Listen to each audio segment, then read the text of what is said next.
जय श्री राम कथा प्रेमियों। श्री राम लंका में सुबेल पर्वत पर आसीन हो जाते हैं तो गोस्वामी उस झांकी का वर्णन करते हुए कहते हैं, यही विधि कृपा रूप गुण धाम राम आसीन, धन्य तेर ध्यान जे रहत सदा लयनी। वे नर धन्य हैं जो इस ध्यान में हमेशा लयलीन रहते हैं। किसी ने गोस्वामी जी से पूछा कि आपने अनेक झांकियाँ लिखी पर कहीं पर ऐसा दोहा नहीं लिखा, इस झांकी के प्रति आपका इतना पक्षपात क्यों है। गोस्वामी जी कहते हैं कि भाई, अयोध्या की झांकी यद्यप बहुत प्यारी है, पर पहले हमारा हृदय अयोध्या बने तब उसमें भगवान राम आए। मिथिला की झांकी का क्या कहना, पर उसमें भी वही समस्या है कि जब हमारा हृदय मिथिला बने तब दुल्हा राम पधारें। चित्रकूट की झांकी अनुपम है, पर पहले हमारा अंतःकरण दोषों से शून्य हो, उसमें अति अनुसुईया आएँ। इस प्रकार जब यह चित्रकूट बने तब कहीं जाकर प्रभु उसमें आवें। जो व्यक्ति अपने अंतःकरण को अयोध्या, मिथिला और चित्रकूट बना सके वे जरूर प्रभु को बुलाएं।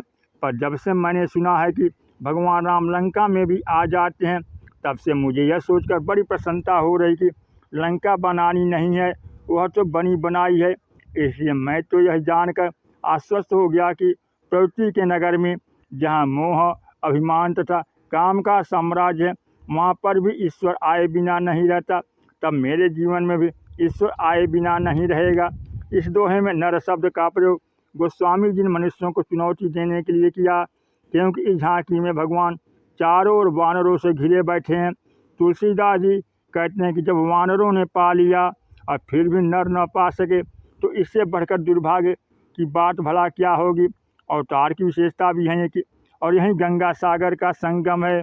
भगीरथ गंगा को सागर तक ले आते हैं, जहाँ कपिल मुनि द्वारा शापित सगर के पुत्र भस्म बने पड़े थे। गंगा के स्पर्श में मुक्ति हो जाते हैं।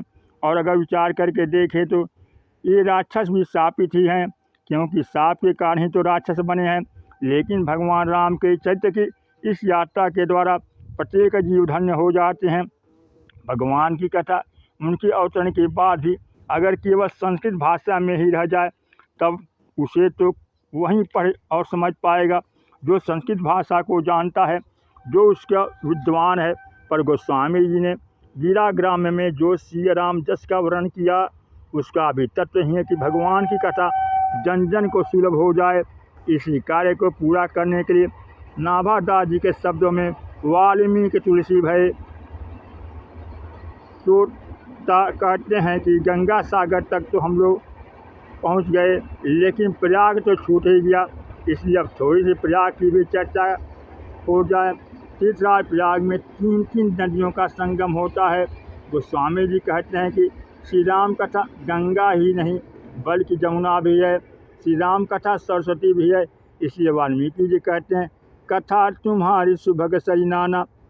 इसका सूत्र की व्याख्या करते हुए तुलसीदास जी कहते हैं, यद्यपि हम जब प्रयाग में जाते हैं तो वहाँ पर 2 नदियाँ तो प्रत्यक्ष दिखाई देती है, गंगा और जमुना, पर सरस्वती नहीं दिखाई देती, परंतु श्रद्धा से मान लेते हैं कि यहाँ सरस्वती हैं।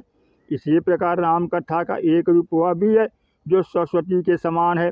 ईश्वर का जो ज्ञानमय रूप है वहीं सरस्वती के समान है। सरस्वती अव्यक्त हैं, उसी प्रकार ब्रह्म भी अव्यक्त है। अगर केवल व्यक्त को ही प्रामाणिक मानिएगा तब तो आपको यही लगेगा कि संसार तो दिखाई दे रहा है पर ब्रह्म दिखाई नहीं दे रहे हैं। किंतु प्रत्यक्ष दिखाई न देने पर भी हमारे पर श्रद्धा की जो दृष्टि है उसके द्वारा हम प्रयागराज में सरस्वती के दर्शन कर सकते हैं। श्री राम कौन हैं, अव्यक्त हैं कि व्यक्त हैं, निर्गुण हैं कि सगुण है। इसका उत्तर ही है कि अव्यक्त तो उनका रूप है ही, वे जब अव्यक्त रहते हैं तो निर्गुण हो जाते हैं और व्यक्त होते हैं तब सगुण हो जाते हैं। यह कभी न भूलिएगा कि राम कथा में जो लीला चैत्य गुण है उसके मूल में अव्यक्त ब्रह्म तत्व ही विद्यमान है। गोस्वामी जी इस बात को स्पष्ट करते हुए कहते हैं, भाई प्रयाग में एक अव्यक्त को जोड़े बिना त्रिवेणी संगम तो बनेगा ही नहीं। इसी प्रकार से व्यक्त के मूल में अव्यक्त ब्रह्म तो होता ही है और वह अव्यक्त ही व्यक्त होता है। इसलिए रामायण में गोस्वामी जी भगवान राम का वर्णन करते हुए बार बार यह बात याद दिलाए बिना नहीं रहते कि भगवान राम साक्षात ब्रह्म है। यहाँ पर महर्षि वाल्मीकि भी इसी सिद्धांत को बताते हैं भगवान राम जब उनसे पूछते हैं कि मैं कहाँ रहूँ, प्रारंभ में महर्षि वाल्मीकि वेदांत की भाषा में बोलते हैं।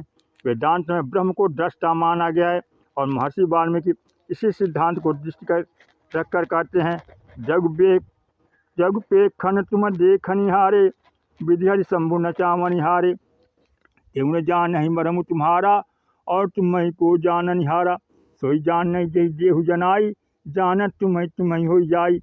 वेदांत प्रतिपाद्य ज्ञान के रूप में भगवान राम का वर्णन करने के पश्चात फिर वे भक्तों के हृदय में रहने की बात कहते हैं और अंत में स्थूल दृष्टि से व्यवहारिक जगत में निवास का स्थान चित्रकूट को बताते हैं।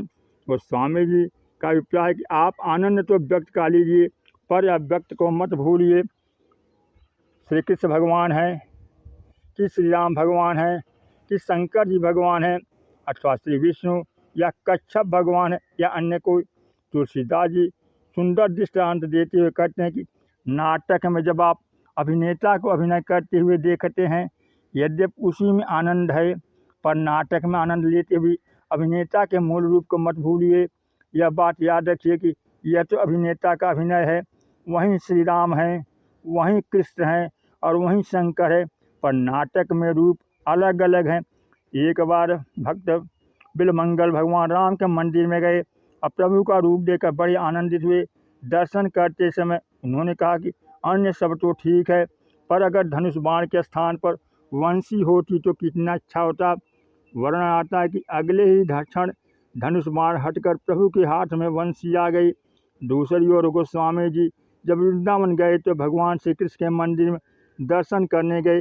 यद्यपि तुलसीदास जी दोनों को एक ही मानते थे, इसलिए गए थे, क्योंकि अगर कोई